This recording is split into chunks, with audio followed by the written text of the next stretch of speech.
प्रदेश के तमाम सीटीटी अभ्यर्थी साथियों, अब जो सबसे बड़ी तैयारी थी परीक्षा का, हमारे साथियों ने परीक्षा दिया है और मैं आशा और उम्मीद करता हूं कि इस परीक्षा के इम्तिहान में जितने भी साथी सफल होकर के शिक्षक बहाली प्रक्रिया में भाग लेकर के शिक्षक बनेंगे। इन्हीं आशा और उम्मीद के साथ प्रदेश के साथियों को सीतामढ़ी की धरती से त्रिपुरारी झा का हार्दिक नमस्कार। साथियों, अभी जो विगत दिनों से जो प्रश्न अभ्यर्थियों के द्वारा बार बार कहा जाता है, पहली बात कि स्कोरिंग क्या होगा, कितना लोग नंबर लाएंगे, कितना कट ऑफ होगा, इसके बारे में आम चर्चा बना हुआ है। प्रश्न करके पूछते हैं।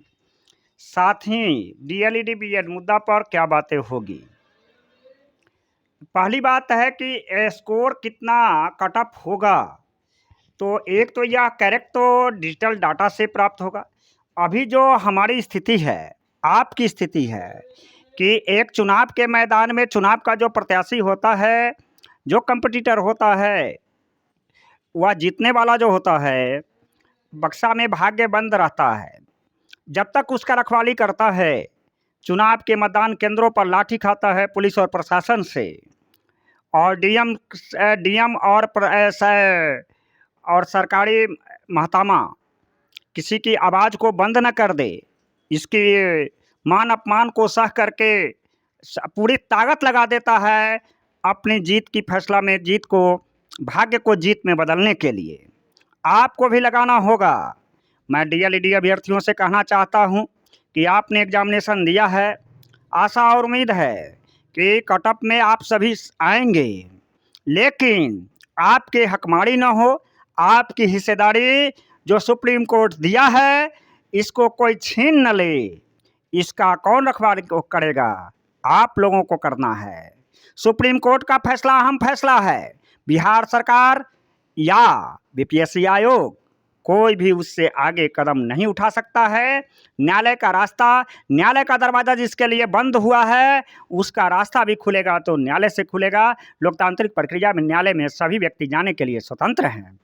मैं इस संदर्भ में कहना चाहता हूं, मैं पहले भी कहा हूं कि हमारे साथी जो डीएलईडी और बीएड दोनों अभ्यर्थी मिलकर के पिछले विगत 4 साल से जो लड़ाई चल रही है, इसमें सभी साथी लड़ाई लड़े हैं। मैंने तय किया था कि जो सुप्रीम कोर्ट का फैसला होगा वह सर्वमान्य होगा, लेकिन इस आड़ में डीएलईडी अभ्यर्थी की जो हिस्सेदारी है, हकमारी है, इसका कोई नहीं कर सकता है। उसका मुंह तोड़ जवाब दिया जाएगा।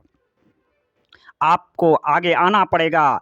आपका जो शिक्षक बनने की जो भाग्य में, ललाट में लिखा हुआ है, आपने जो कर्म किया है, उसकी भाग्य का फैसला वह चुनाव के मैदान में मतदान के बाद काउंटिंग की समय की जो अवधि होती है, उसमें उम्मीदवार और उम्मीदवार के कार्यकर्ता, जो आपका भाग्य, उम्मीदवार का भाग्य जिस तरह से मतपेटी में बंद रहता है और उसकी सुरक्षा करता है, आपको भी सुरक्षा करना है। सर्वोच्च न्यायालय की फैसला अहम फैसला है। आपने देखा है कि विगत राज्यों में, विगत दिनों में जितनी भी निकटवर्ती राज्य में जो शिक्षक की बहाली की प्रक्रिया में बीएड को प्राइमरी से मौका नहीं दिया गया है, सर्वोच्च न्यायालय के आलोक में या इसमें जो हम बीपीएससी आयोग के अध्यक्ष माननीय अतुल जी जो मंतव्य दिए हैं, उनका भी एक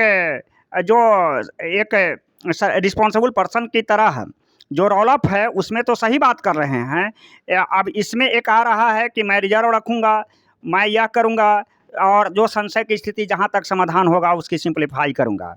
तो इसमें जो सही बात है, आप लोग भी नज़र बनाए रखिए और आपसी व्हाट्सएप से डिलीट न कर करके जो समुचित न्याय प्रक्रिया है उस पर हम लोग नज़र बना करके रखें कि हमारी हिस्सेदारी का कोई हकमारी न हो, इस पर ख्याल रखना है। आगे संदर्भ में यह बात आता है कि कट ऑफ कितना जाएगा, तो हमसे जो पूरे प्रदेश के साथियों से, विभिन्न जिला से साथियों से जो मांग रहे हैं डाटा और जो आवाज़ फिल्ट्रेशन हो करके आ रहा है, उस पर मैं निश्चित तौर पर कह सकता हूं कि सामान्य वर्ग में पुरुष अभ्यर्थी के लिए जो 60% से ज़्यादा नंबर होगा, उनका आ सकता है फर्स्ट कट ऑफ में, फर्स्ट मेधा अंक के लिस्टिंग में। महिला अभ्यर्थी के लिए यह 60 62 के रेंज में, 60 के उसी 2% का अंतर है, महिला अभ्यर्थी के लिए रह सकता है। 58-60 से ऊपर, 60-62 से ऊपर सामान्य पुरुष के लिए आ सकता है। और जो ओबीसी, ईबीसी इस तरह से जो ग्रेडिंग है, और इसमें जो ओबीसी ग्रेड का है वह जो आपको ईडब्ल्यूएस का से अभ्यर्थी सामान्य वर्ग से आते हैं, जिनको 10% का कोटा मिला हुआ है, वह कट ऑफ में उस रेंज में जाएंगे। इस तरह से मैं समझता हूँ कि किसी भी ओबीसी के या सामान्य वर्ग से जिसमें 55% से ऊपर ज़्यादा नंबर होगा, आज की होड़ा-होड़ी में जो कॉम्पिटिटिव है, बीच में स्पर्धा है, आप भी जानते हैं कि बीएड और डीएलईडी पार्टिसिपेट अगर एक साथ होता है, तो ऐसी संभावना कम है, तो उसमें स्कोरिंग रेट बढ़ जाएगा, 4-5% का अंतर आ जाएगा। केवल डीएलईडी को मौका मिलता है तो 4-5% डाउनफॉल हो जाएगा। यह जो हम लोगों का जो पूरे बिहार के प्रदेश के साथियों से जो हमारी टेलीफोनिक संवाद पर जो बातें आती थी, मैं इस पर आज 2 दिन से गहन चिंतन किया हूँ। लोगों से जो कायम हुआ है उसमें एक डाटा के माध्यम से जो रिपोर्ट कलेक्शन किया है उसके आधार पर मैं कह रहा हूँ। अब आगे बारी है डॉक्यूमेंटेशन का। आप लोग नज़र बनाए रखिए डॉक्यूमेंटेशन कैसे तैयारी करना है। हम लोग अपनी बात है कि हम लोग भी माने हमारा अपनी जो बात के लिए बार-बार लोग पूछते हैं।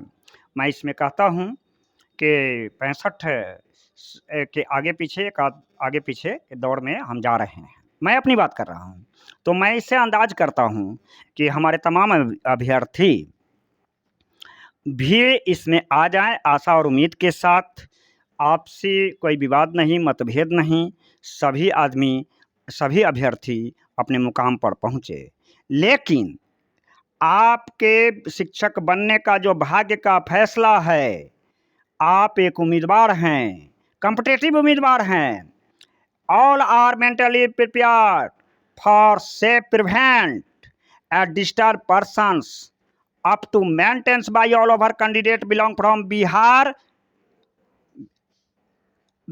become a teachers।